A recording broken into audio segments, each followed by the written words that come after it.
Kecelakaan yang melibatkan becak dan sepeda motor ini terjadi di Jalan Kiai Haji Ashari, Kecamatan Seberang Ulu 1, Palembang.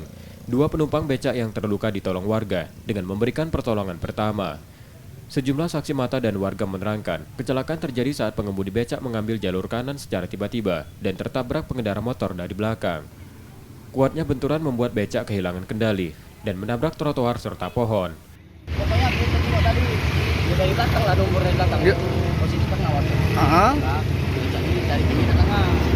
Daripada dia nomor mengelak ke badan becak jadi mati video mati nomor belakang. Oh, jadi nomor belakang gitu mas ya? Mas tadi ada penumpang ya mas ya? Iya itu. Orang berapa tadi mas penumpangnya? Luka tadi ada? Kepalanya. Itu ya? Saya kena mesin becak. Tapi pengendara motornya tadi tanggung jawab ya?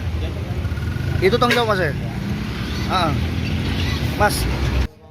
Dua penumpang becak yang terluka kemudian dibawa ke rumah sakit untuk mendapatkan perawatan. Yudi Kiswanto, Kompas TV, Palembang, Sumatera Selatan.